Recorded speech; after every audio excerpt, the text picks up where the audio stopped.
Boa tarde, nós aqui de novo, dialogando no PSOL. E para conversar conosco hoje, eu trouxe aqui uma pessoa extremamente conhecida na nossa cidade, que é a professora Anicésia Romagnol, a quem eu dou boa tarde, Anicésia. Boa tarde, Maísa.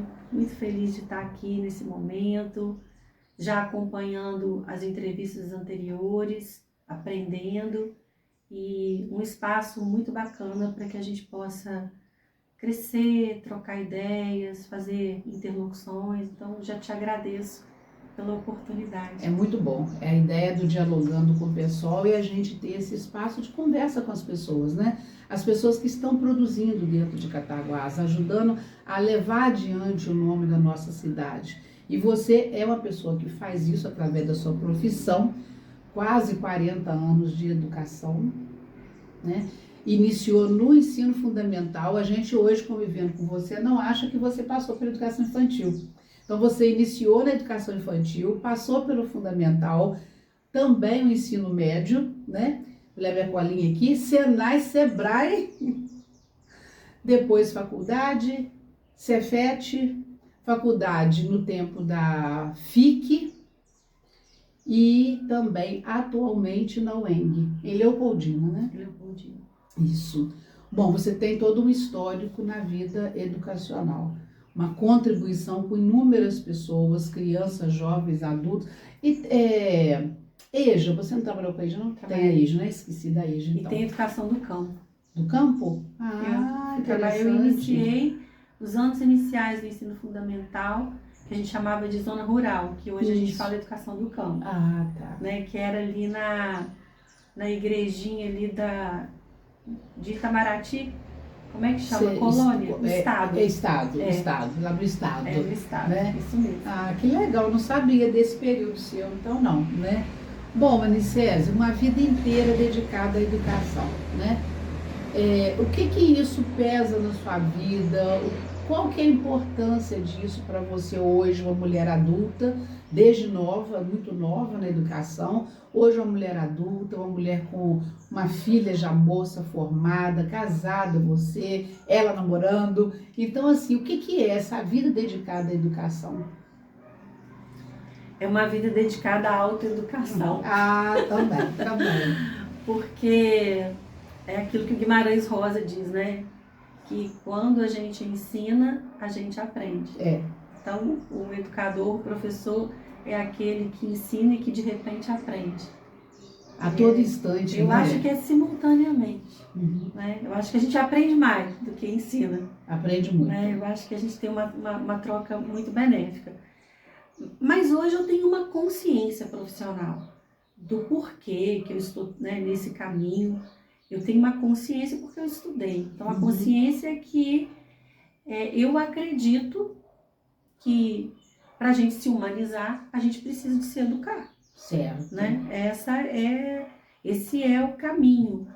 E é um caminho que são trilhados de várias formas. É um caminho que é trilhado de várias formas. Mesmo na educação, mesmo por vários professores, mesmo... Porque é interessante a gente pensar assim. Eu não sei se você já parou para pensar nisso. Que quando a gente está numa sala de aula, né, eu já fiz esse teste. Uma hora você faz isso com alguém também. Aí você pensa que você planejou aquela aula, que aquilo que você planejou é exatamente aquilo que todo mundo aprendeu. E aí quando você pergunta no final da aula o que foi de mais significativo para cada um, há coisas que não são, assim, o cerne da sua aula, mas aquilo foi muito significativo para a pessoa. Sim. Então você fica assustada, porque você queria que ela aprendesse determinada questão, ou que ela fosse por determinado caminho. Ela tem o caminho dela a partir do caminho que você levou para ela. É a nossa individualidade, a nossa escolha, né? E para cada um o conteúdo chega de uma forma assim muito profunda, que cada um vai levando por um caminho, vai desenvolvendo um aspecto na própria vida. E aí o aprendizado vai acontecendo para quem está nos ouvindo, educando, e para nós educadores, né? Eu acho que é aquilo que o Sócrates dizia, né? Que cada um aprende segundo as suas necessidades. É igual um livro. Se eu pegar aqui um livro, por exemplo, vou falar de um livro que todo mundo conhece, que é O Pequeno Príncipe, que a maioria já ouviu falar.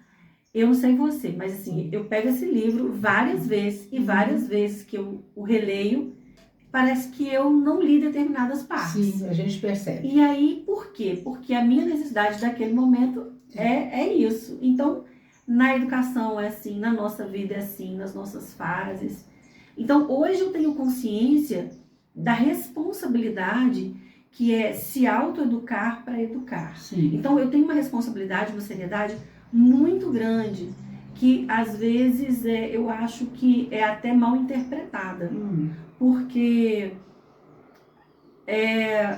muitas pessoas não têm esse nível de consciência, mesmo como professor, o educador, né, como queiram, acham que é chegar lá, transmitir um conhecimento e ir embora. E não é isso, não é mesmo, é muito sério, né, é muito sério. Então eu tenho essa certeza, essa responsabilidade de que a educação, ela é uma via de transformação, né? E que cada um vai buscar dentro dessas vias a sua trilha, o seu caminho. Sim. Né? Você colabora e você também aperfeiçoa. Sim. Porque para mim a educação tem feito muito isso, né? Esses anos todos. A todo tempo. Eu aprendi muitas coisas. A questão da convivência, né? Que é conviver complexa. com muita gente, pessoas completamente diferentes do nosso pensamento, né? Então, para mim, sempre foi muito enriquecedor esse campo da educação. Bom, atualmente você está na UENG de Leopoldina. Sim, eu sou professora concursada. Eu estou lá desde 2013, mas concursada depois, né, quando ocorreu o edital, e prossigo lá na UENG no curso de pedagogia. E que agora o UENG está crescendo, lá em Leopoldina tem curso de administração, e vários cursos de pós também. Mas eu trabalho na pedagogia, na educação mesmo. E lá eu trabalho nessa parte de formação do professor voltado para a metodologia do ensino de língua portuguesa. Porque a minha formação é em letras. Tá. Embora eu tenha feito pedagogia também, mas a minha formação, vamos dizer assim, primordial, onde eu iniciei, foi em letras. E ali eu fui estudando. A literatura foi onde eu me descobri. O lugar mesmo que eu me descobri, né? Em que eu me descobri. E é nela que ela é todo o meu alicerce para trabalhar a gramática, para trabalhar a leitura, a formação humana, para trabalhar redação, mas não essa gramática que a gente fala de usar a literatura para a gramática, mas é de estudar a gramática para interpretar o texto melhor, né? E para escrever melhor. É uma outra metodologia, não é essa de que daquela que a gente estudou, que a gente estudava separadamente, compartimentado, né? E também não é deixar a parte estética da literatura para estudar gramática. É tudo simultâneo. Ligam-se os conteúdos de maneira que a gente consiga enriquecer a nossa capacidade de percepção, é isso? É a gramática te ajudando a ser um leitor mais perspicaz, né? Mas também um escritor mais perspicaz, né? Eu estava aqui falando, né, sobre essa responsabilidade que às vezes alguns julgam até como excessiva. Teve um jornalista que uma vez falou que eu era meio quixotesca. Você é meio quixotesca, você é meio idealista. Então, é a percepção da pessoa, né?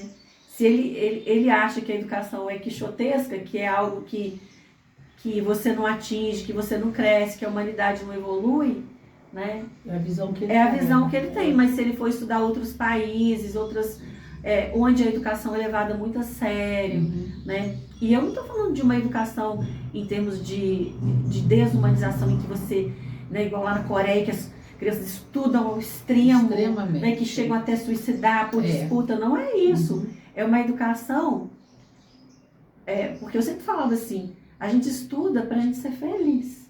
Mas não é para ser feliz no vestibular, no Enem, Não, precisa ser feliz na agora. vida hoje. Porque à medida que você estuda qualquer coisa, e estudar é isso aqui agora que a gente está fazendo, É um aprendizado, né? né? É uma troca.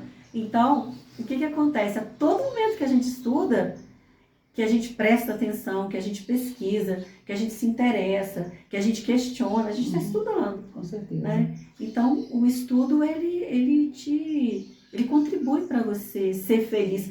Para você não ser aquela pessoa radical que tem sempre aquele mesmo pensamento. Eu falo com os meus alunos, às vezes encontro com alguns e falo, nossa, vocês estão velhos, né? Professora, você não? Eu não, porque eu continuo estudando e quem tá estuda aprendendo, tá se renovando a cada dia. Exatamente. Eu lembro que na minha infância, estudar foi uma coisa meio difícil para mim, sabe? Claro.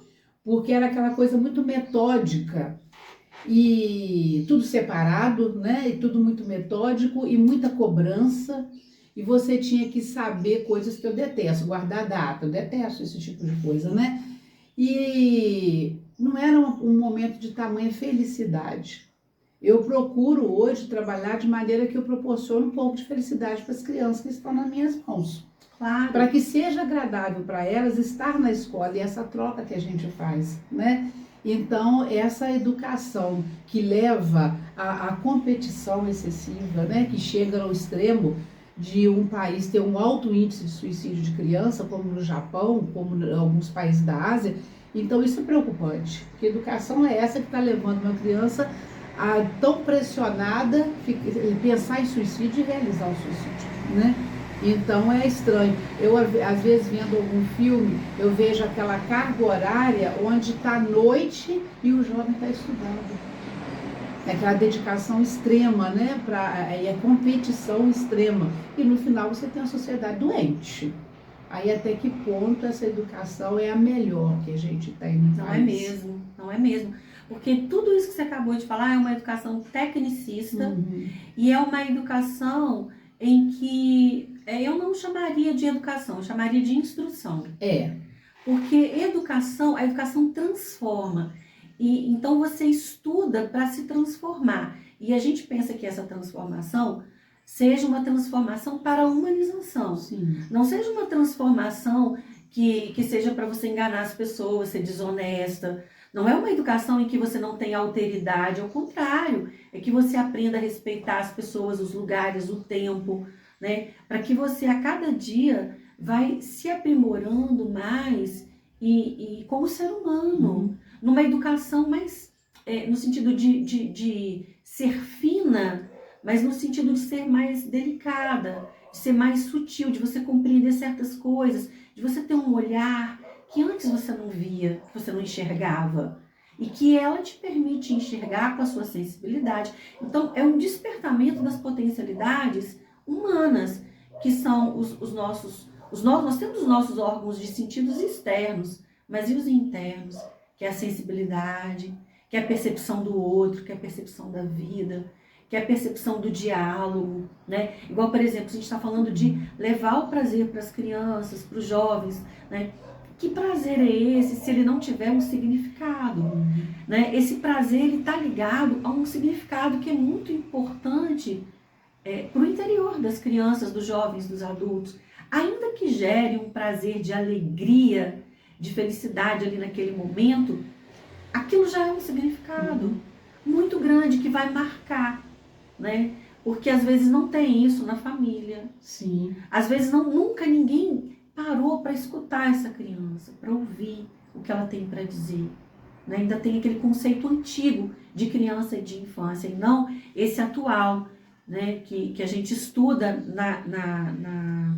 na graduação, na pós-graduação também, que é um ser inteligente, que está lá nos documentos educacionais, nas DCNEs, né? Que está lá dizendo que a criança ela é superpotente cognitivamente e socialmente desde o ventre materno. Sim. Com 4 meses de gestação, o feto já escuta a voz da mãe, né? Dos pais também. Então a gente já fala hoje em literatura do feto. A gente já fala de uma literatura, de uma leitura não só para os bebês, mas para os fetos, né?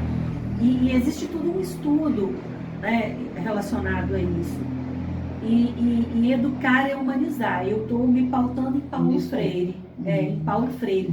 Que educar é transformar, e é uma transformação ininterrupta, porque o ser humano tem a sua incompletude. Hoje, se alguém disser assim, mas você era assim, não. Hoje você é outra pessoa. A cada dia você vai se transformando. A gente sente essa mudança. A todo momento muito nós forte. estamos nos transformando. E essa educação é muito importante, o quanto que ela vai refletir na sociedade. Completamente. Não é? Muda uma sociedade quando eu aprendo e me disponho a ensinar, quando eu convivo dentro da sociedade nessa nova perspectiva. Pois é, então a gente começa a pensar aquilo que o Paulo Freire fala, né? Que você tem que ter um diálogo com os seus alunos, com os estudantes. Mas existe também uma disciplina, e essa disciplina tem a ver com, não uma disciplina imposta, mas que ela seja também dialogada, orientada, fundamentada. Então, se o professor não estuda, se o professor também não aprende, né, a respeitar a diversidade, se ele acha que ele é o único, né, o dono do saber, se ele também não tem essa flexibilização, mas ele também tem que saber que existe essa flexibilização. Mas ali, a sala, o Paulo Freire fala isso nos livros dele, né? Quem é que organiza, quem é que orienta é o professor. Então, assim, existe um diálogo, né? Mas existe também, dentro desse diálogo, dentro dessa interlocução, quem vai fazer todo o trânsito desse diálogo é o professor, né? Daí a gente saber escutar e saber falar, mas ter os conhecimentos não só dos conteúdos, mas de associar isso para a humanização, para a nossa vida. Então, se a gente for uma pessoa, peraí, se o governo está me pagando mal, se ele faz desse jeito, eu que não vou estar nem aí. Eu quero ter qualidade de vida. Que qualidade de vida sem ética, sem profissionalismo, sem responsabilidade, entendeu? Então, assim, como que eu vou mandar para a sociedade alguém que eu mesma negligenciei, né, enquanto educadora, nesse momento de educadora, ali naquele espaço profissional. E acaba que a gente é educador em quaisquer espaços, porque todo mundo observa a gente. Nesse trabalho de pesquisa, a gente chega à conclusão que essa ideia de que o professor pode ser substituído por uma inteligência artificial não tem condição, não, né? Não tem. Não tem. Até porque hoje a gente sabe que as IAs, elas são caminhos sem volta. O que a gente precisa é de, assim como a gente não teve uma educação para o uso das tecnologias, para o uso da internet, que a gente fala assim, a internet é boa, é ruim. Não, gente, a internet ela é neutra. Quem é que vai saber manusear, visitar, utilizar o que você ouve, o que você vê, o que você quer? Somos nós. Sim. Mas nós não tivemos uma educação para esse trabalho, para essas tecnologias, para esse advento, né, tecnológico. E com a IA é a mesma coisa. Porque senão eu vou emburrecer. Sim. Porque senão eu não vou saber pensar. Até para eu fazer perguntas para a IA, eu tenho que saber perguntar. Lembrei aqui do Rubem Alves, que ele dizia assim, poxa, as pessoas sabem muito dar respostas, mas eu quero saber quem é que sabe questionar e fazer perguntas. Mas não são perguntas óbvias. Perguntas bem aprofundadas, bem realizadas. Então, a gente percebe aí que se você disser assim, olha, você tem um concurso para fazer e você tem que escrever, você vai usar a IA na hora? Como é que você vai pensar? Como é que é a sua vida? Porque a todo momento a gente lê e escreve. Ainda que a gente não escreva no papel, a gente tece, a gente escreve textos, a gente tece os textos pela organização das minhas ideias, como agora a gente está fazendo.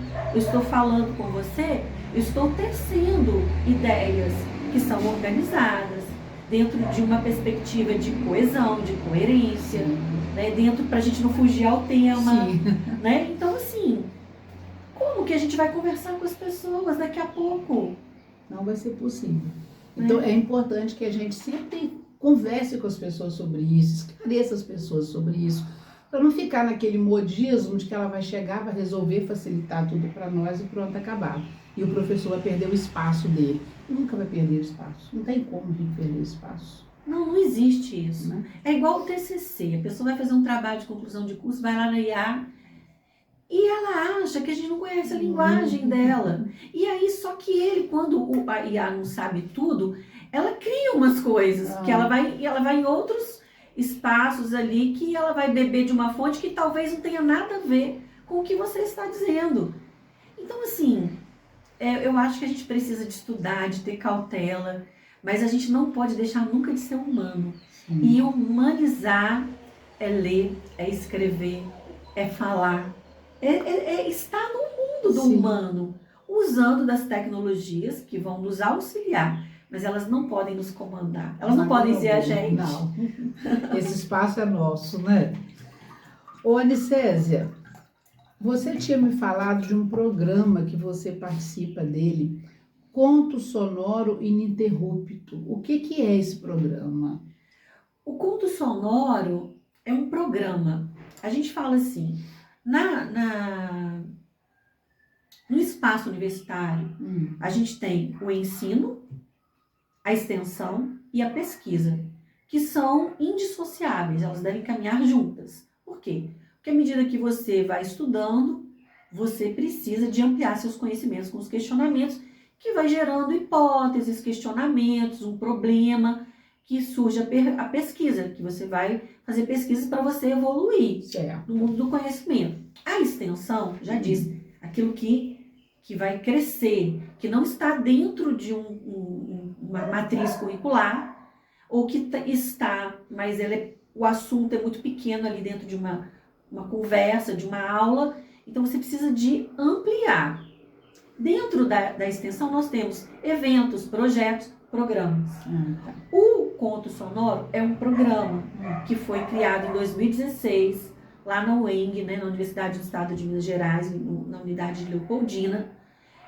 Foi idealizado por mim com alguns alunos e o objetivo era trabalhar com o desenvolvimento da contação de história, dos próprios alunos aprenderem a contar histórias, não só com técnicas, com metodologias de contação de histórias, mas para que eles pudessem ler, conhecer os livros e saber fazer rodas de leitura, enfim, e pudesse, ao mesmo tempo que eles aprendessem, a gente pudesse também disseminar isso nas escolas públicas de Leopoldina, Que ótimo. com os professores, com os alunos.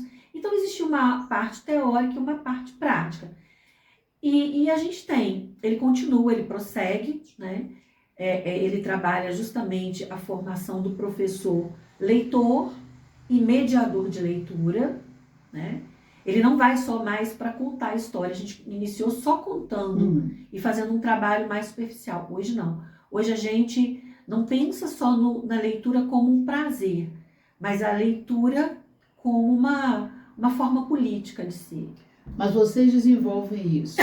Você desenvolve isso com os estudantes na UENG e vocês conseguem chegar na escola? Sim, a gente tem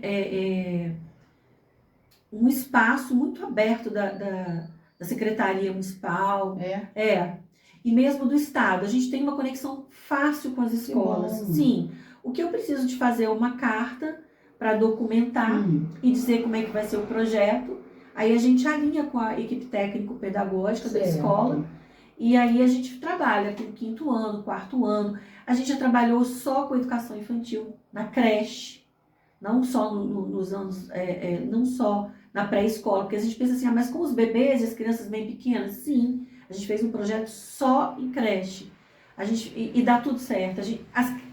Os alunos, né, os licenciados, não acreditam que vai dar certo. Eles acham que não vai ter como haver ali uma interlocução com os bebês, com as crianças, porque existe toda uma parte teórica, um embasamento. E aí eles vão porque eles acreditam na gente. Aí eles vão. Confio no professor. E aí quando eles chegam lá, e eles têm que depois fazer um relatório com fotos, com gravações, às vezes, para a gente dividir isso, compartilhar os conhecimentos obtidos, as experiências. Eles ficam apaixonados. Com certeza. Porque existe uma linguagem própria, um jeito próprio de trabalhar, com qualquer faixa etária, né, de acordo com o nível de... Não só o nível de leitura, mas a questão da faixa etária, biológica, né?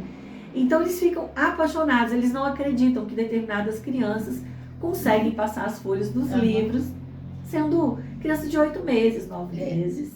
Eu trabalho com essa faixa etária de 1 a 2 anos, né? Uma amiga nossa, que não é da educação, um dia ela me perguntou, mas o que você faz com essas crianças, com esses bebês? Eu faço tudo, faço tudo. Eles são inteligentíssimos. Muito espertos, sabe? Você consegue, eu trabalho com livros com eles, né? Ter um momento de ter livros, manusear. E a gente dialogar ali sobre aquele personagem, aquela roupa, aquela cor.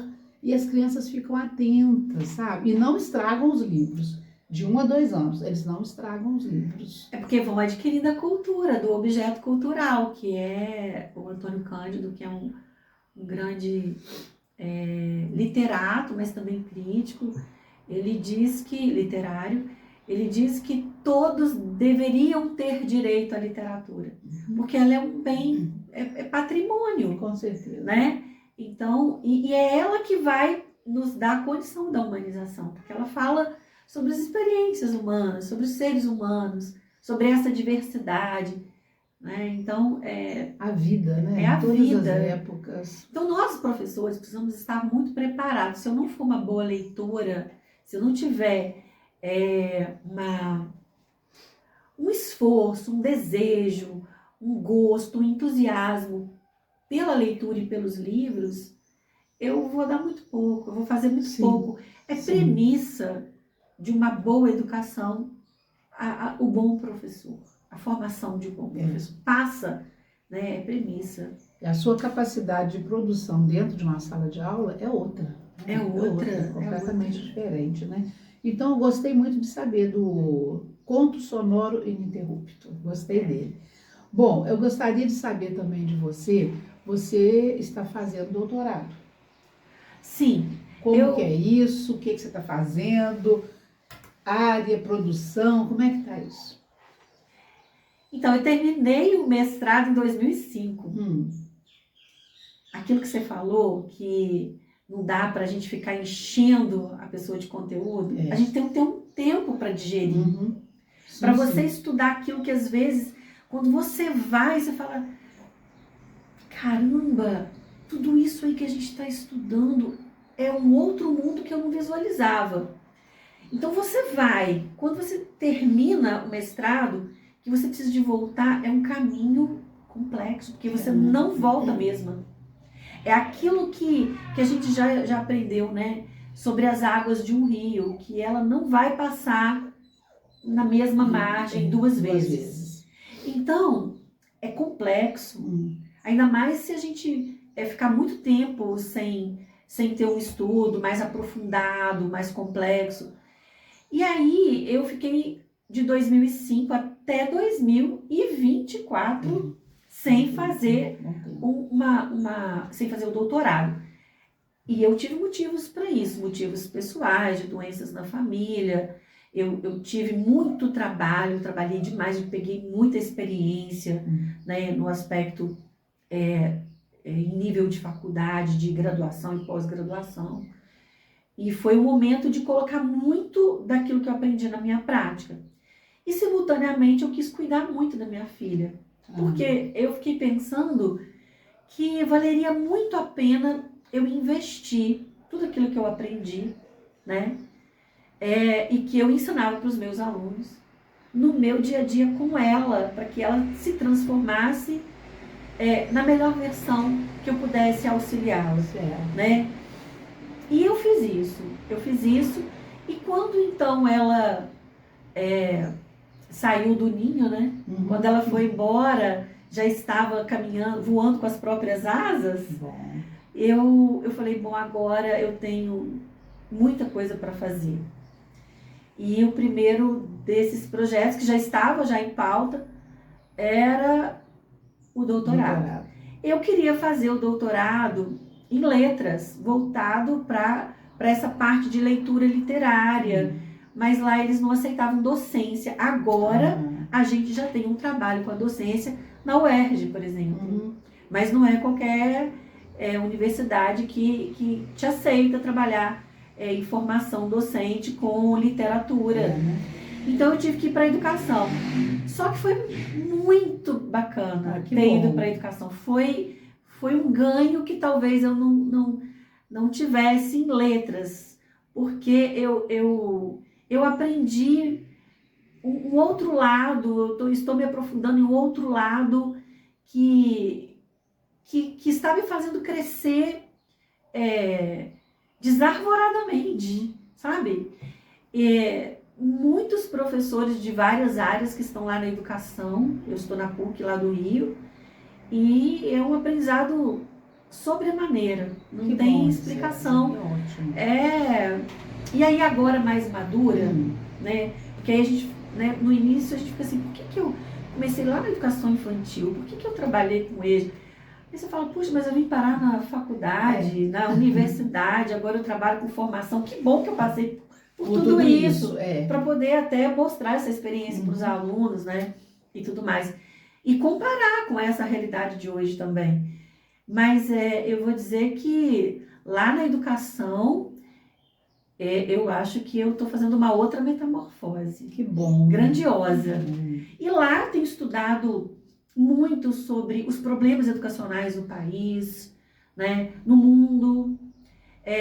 Muito essa questão da seriedade política ou não com a educação, da questão do professor, da escola, como que a escola é muito responsável. E quando a gente fala escola, a gente está falando da merendeira, a gente está falando do porteiro. Todos que estão envolvidos. De todos, do que faz a higienização da escola, da coordenação. Meu Deus, a gente tem que ter uma autonomia profissional para a gente não fazer tudo que seu mestre mandar, faremos todos. Porque se a gente não fizer, a gente vai ganhar bolo de tijolo, como na brincadeira. Certo. Entendeu? Não dá pra gente fazer o que o outro manda só porque é uma questão política. Porque o que tem que me mandar é a minha ética profissional, né? É claro que a gente faz os ajustes, as adaptações, mas a gente precisa de ter clareza da nossa profissão, porque senão a gente está prejudicando milhares de pessoas que estão entrando e saindo da escola da mesma forma. Mas para isso eu preciso ter essa capacidade de leitura. Então, que é uma leitura que ela não é, quando a gente fala leitura no aspecto mais amplo, não é só uma leitura superficial de qualquer texto. É uma leitura aprofundada, que exige as competências, as habilidades complexas dos níveis de leitura e que você vai adquirindo com o tempo, né? Mas é com o tempo, se você ler, se você estudar sozinho, não, você tem que estudar, você tem que buscar caminhos. Seja, igual, por exemplo, esse tempo todo que eu fiquei de 2005 a 2024, eu fiz muitas especializações. Eu fiz especialização em docência na educação infantil, eu fiz uma especialização em gestão pública, eu fui transitando em vários espaços, inclusive na época do governo Bolsonaro, eu fiz uma pós-graduação numa determinada universidade, que era uma universidade aberta, que é gratuita, né? E que eu não fiquei. Eu não fiquei, fiz questão de sair, eles me perguntaram. Por que você não ficou? Pois é, porque quando a gente foi ler os documentos, eu falei assim, não, deixa eu ler aqui, quem é que produziu todo esse material didático? Só tinha professor de Portugal. O único professor que tinha brasileiro para falar de alfabetização brasileira era uma pessoa que não tinha nada a ver com educação. Era da área de administração. E aí, quando eu fui ler o material que era para fazer os fóruns, que eu já tenho conhecimento sobre os métodos de alfabetização, porque eu trabalho com isso na graduação, que eu vi muito erro no material de apoio. E fazendo a cabeça para o método fônico de uma maneira não fundamentada. E eu não sou contra ele. Eu acho que você vai transitando entre todos os Sim. métodos e fazendo uma Encontrando o articulação. ideal ali para aquela turma. Vamos estudar Magda Soares, Uhum. alfaletrar. Com o alfaletrar, ela nos orienta a utilizar todos esses métodos de uma maneira muito conciliatória e muito inteligente. Então, o que acontece? Eu não fiquei. Agora, se eu não tivesse esses conhecimentos, eu ia falar, não, eu ia defender o método fônico, eu ia ser inflexível e mais. Achei estranho, porque o curso, ele tinha 8 disciplinas e era um único professor para dar todas as 8. Ela era doutora na área e tal. Mas eu falei, gente, quando a gente tem uma escola, por que a gente tem vários professores? Porque eu não posso ficar com uma única linha de pensamento. Sim.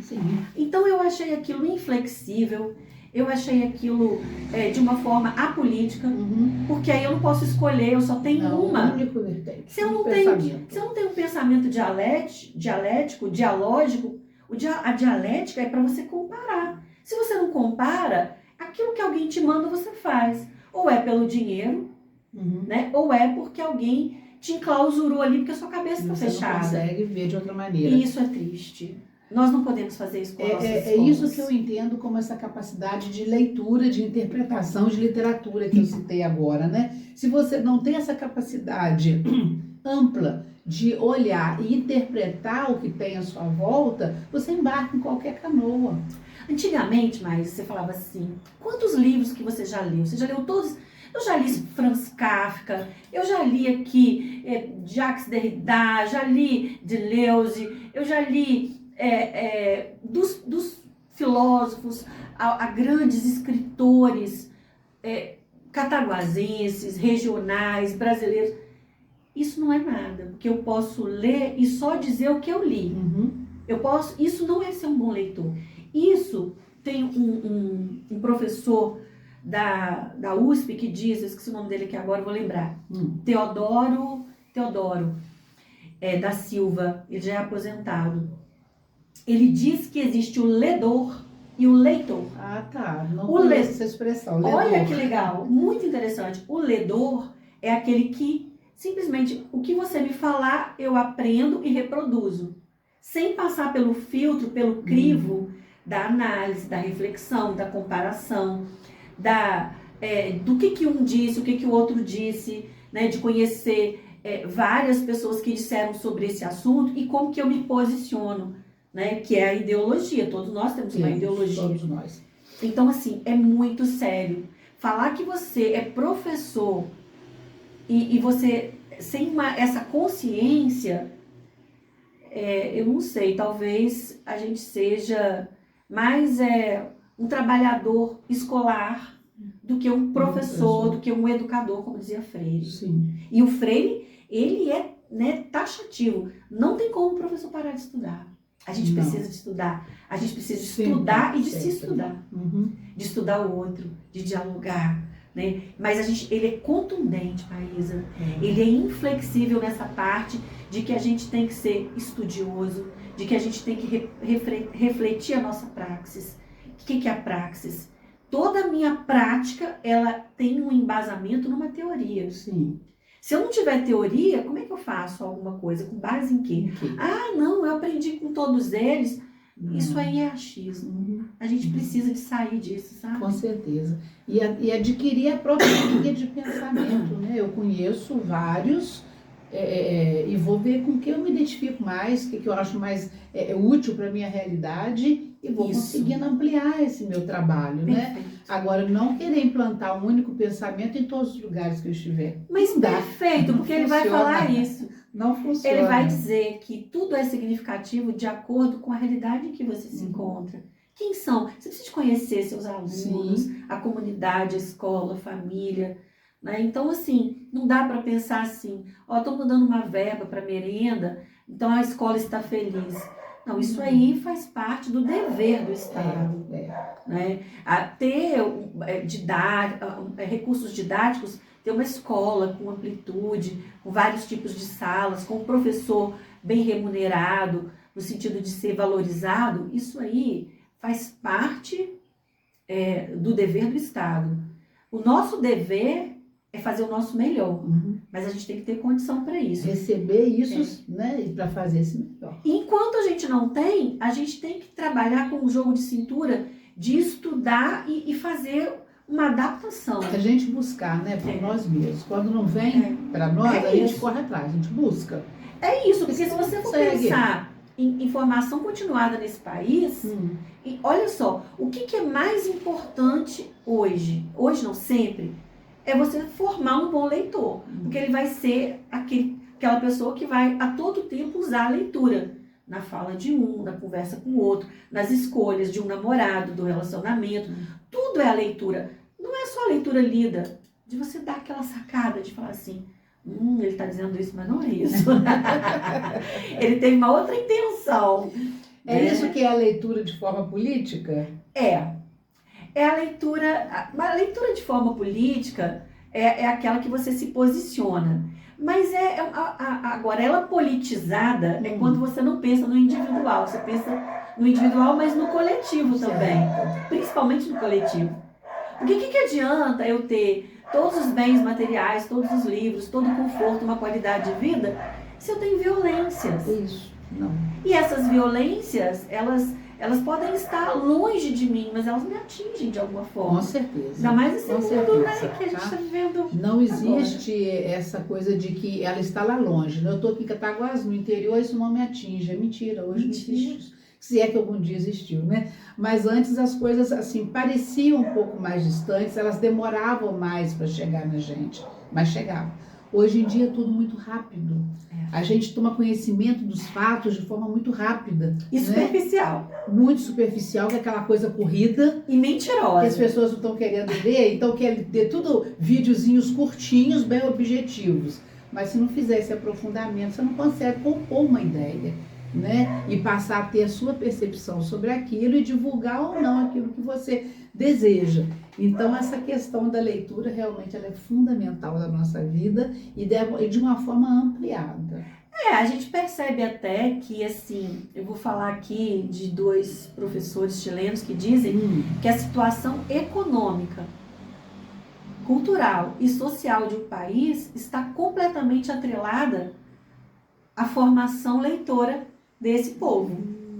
Então, se a política não vai bem, olha só, se a política não vai bem, é porque nós não estamos sabendo escolher. Se existem muitos opressores e manipuladores, é porque existem muitos oprimidos e manipulados. Então, se a gente está nessa condição, como que cada um de nós pode fazer na família, na sua religião, né?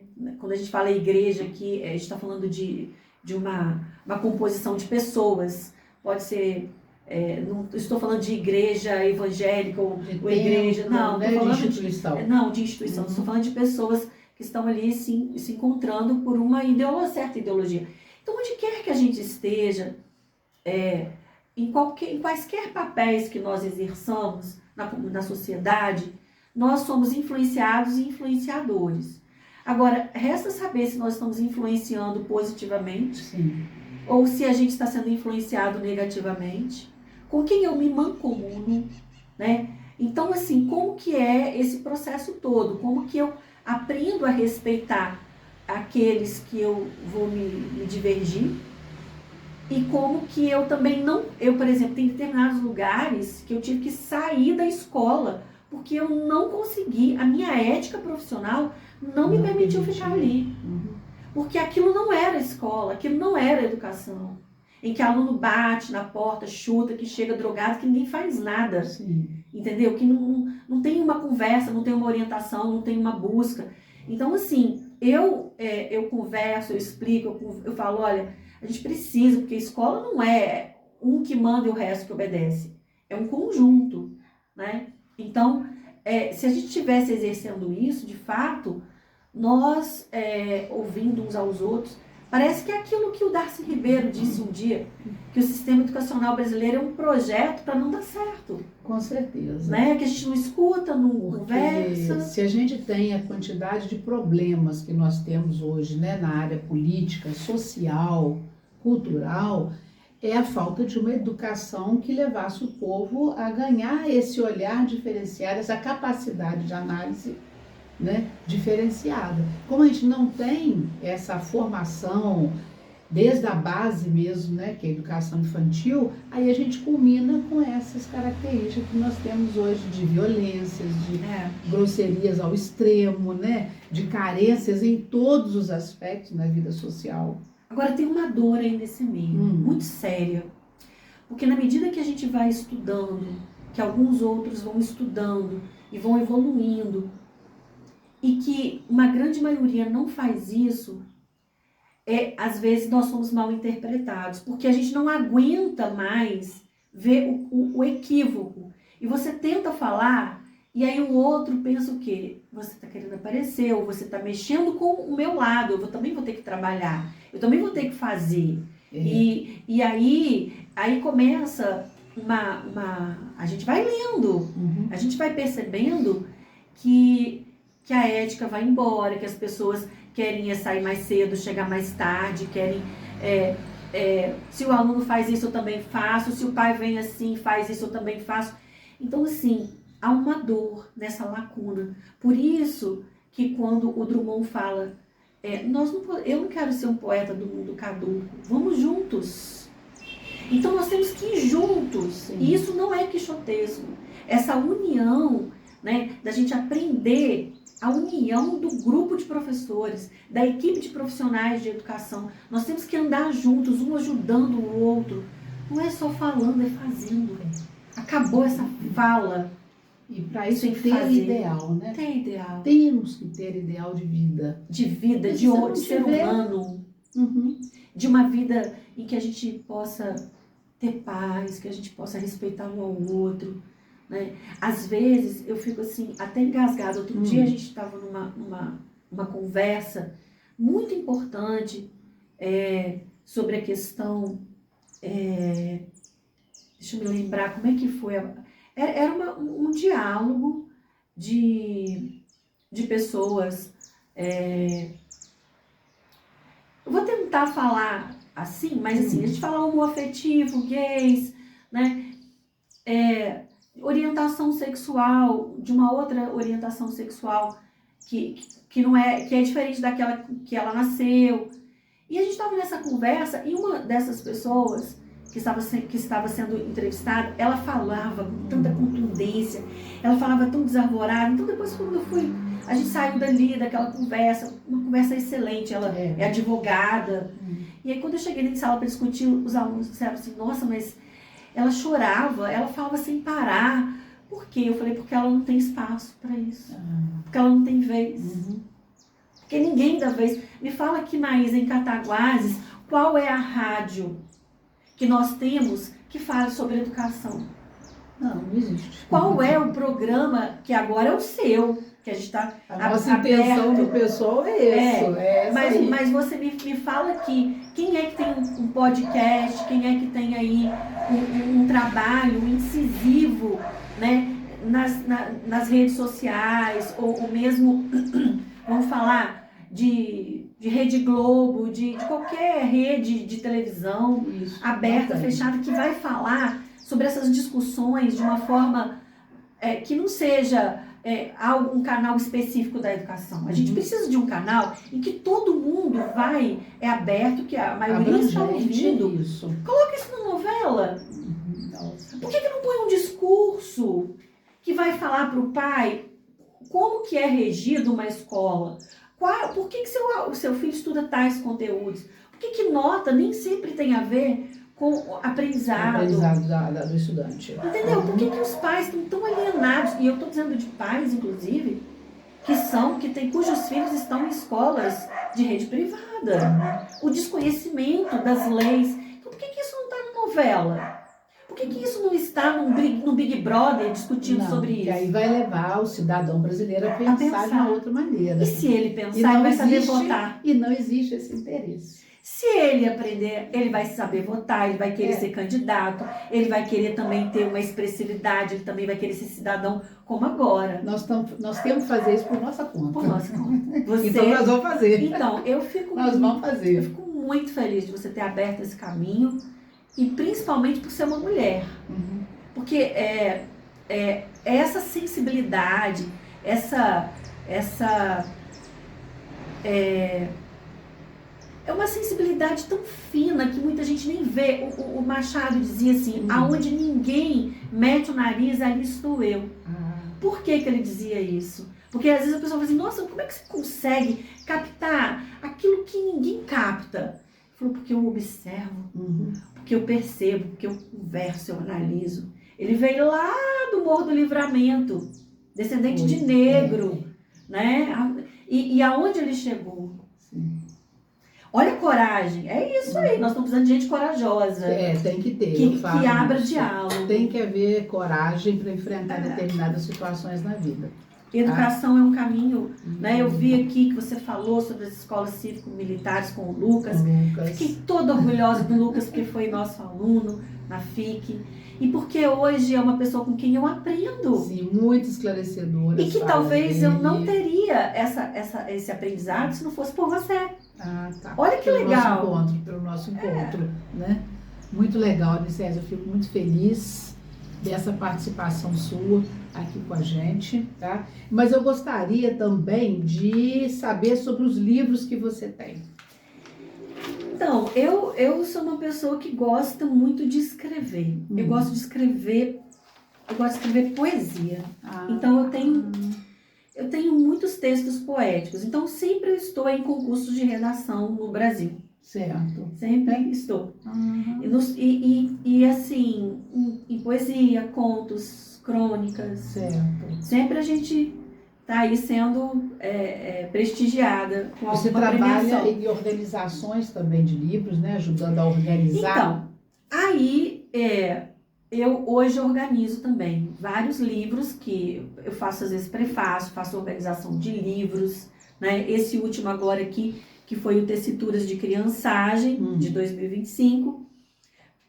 Mas já fiz vários livros aqui, já organizei vários livros em Cataguases. E escrevo. Agora, eu devo ter sem brincadeira, eu devo ter uns 8 livros prontos. É mesmo? Mas eu ainda não tive tempo para poder colocar isso do jeito que eu preciso, nesse momento da vida. Mas o Pai Coruja, por exemplo, eu publiquei em 2024, né?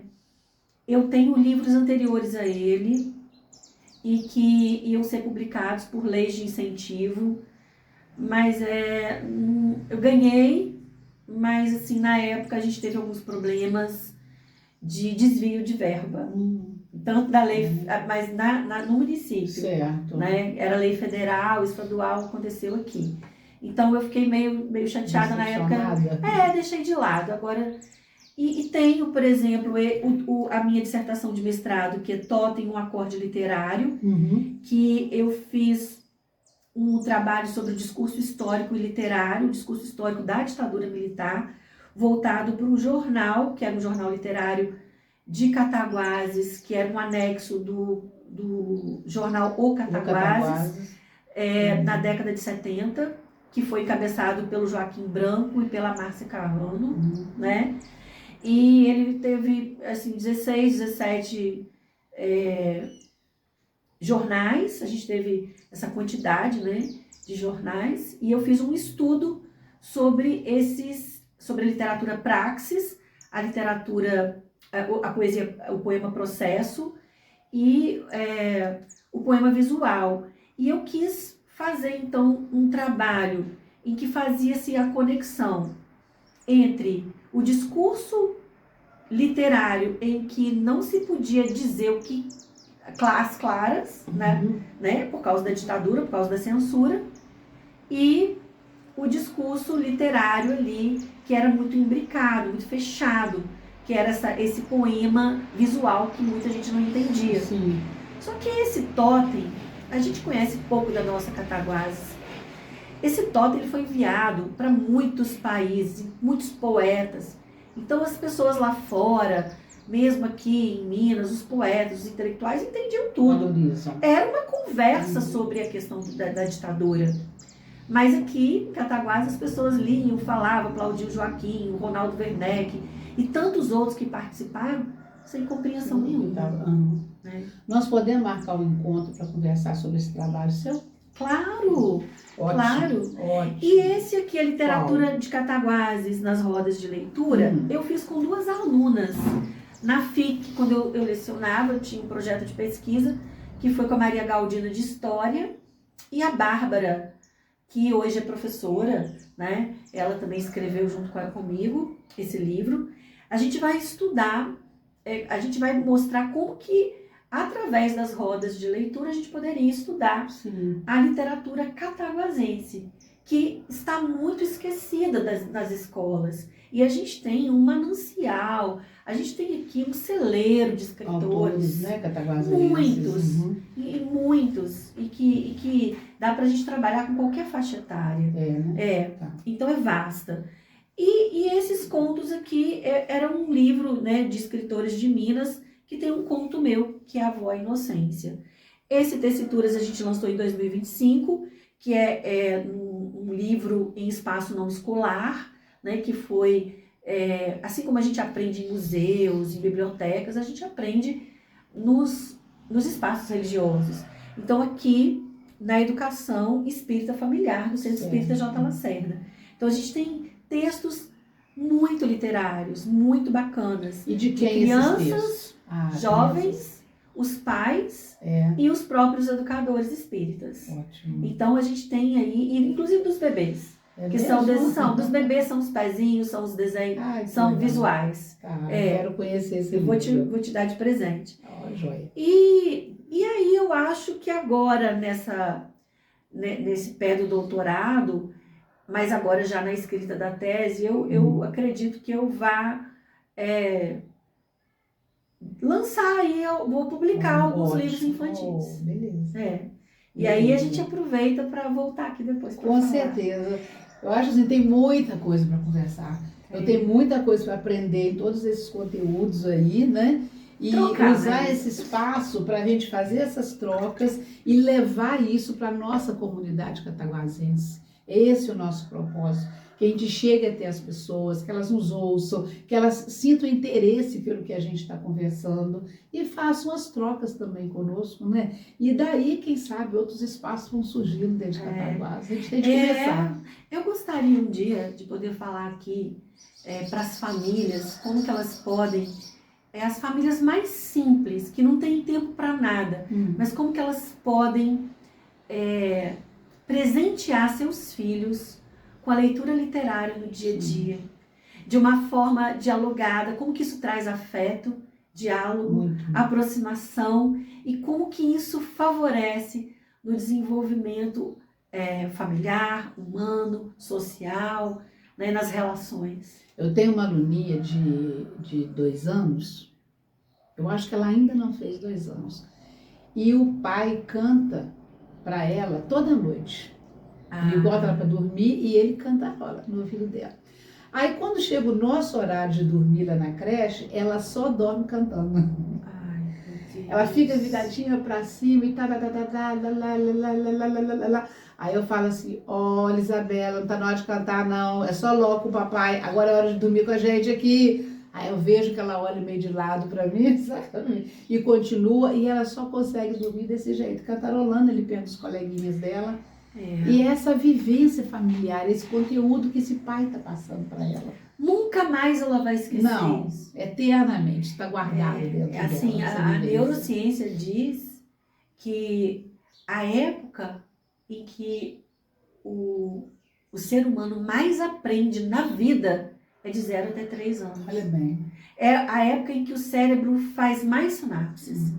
Então, por que nós estamos deixando a leitura, a literatura, a música, as artes visuais longe das crianças? Por que nós estamos deixando as crianças achando assim, agora é hora da brincadeira? Não tem um planejamento, não tem uma orientação, né? Não tem... Mas falta também uma formação continuada do governo, muito. O lei chegou agora. Agora, quanta luta nas universidades para esse lei chegar? Né, de Mônica Batista lá na Universidade Federal de Minas Gerais, lá em Belo Horizonte, uma luta de Patrícia Corsino na Universidade Federal do Rio de Janeiro e de tantas outras. São pessoas que foram escrevendo nos fóruns. Cadê o nosso fórum de educação infantil em Cataguases? Por que a gente não tem um fórum aqui? Não. No Rio de Janeiro, o Nunca. fórum é muito veemente. Mas é uma luta. As conquistas da educação infantil, de professor, de criança, é tudo via fórum. E todo mundo participa. Todas as universidades, professores. Então a gente vê que assim, as pessoas estão se unindo. E isso tem isso muito no Rio. E eu acho que a gente precisa de fazer isso mais em Minas. A gente é muito tímido. Nós é jeca, mas nós é joia. Muito joia. Muito joia. Brincadeira. Olha, César, muito bom. Fico muito feliz da sua visita aqui com a gente, dessa conversa tão rica e que assim vai fazendo a gente pensar em outras possibilidades de trabalho, né? Isso é muito bom para mim e espero que seja muito bom também para todos que tiverem ouvido a gente, conseguir ouvir a gente. Nós vamos distribuindo ao máximo a nossa conversa, né? E espero que as pessoas consigam entender, perceber isso, né? E sintam vontade também de estar lendo mais, de estar ouvindo mais, para poder fazer esse enriquecimento.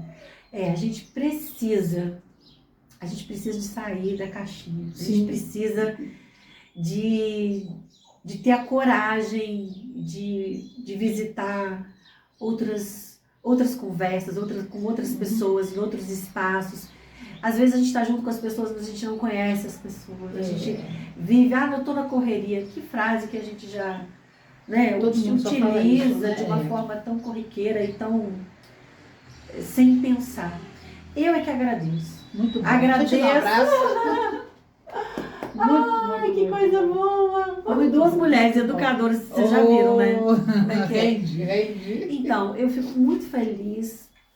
E agradeço esse espaço, esse tempo, essa paciência.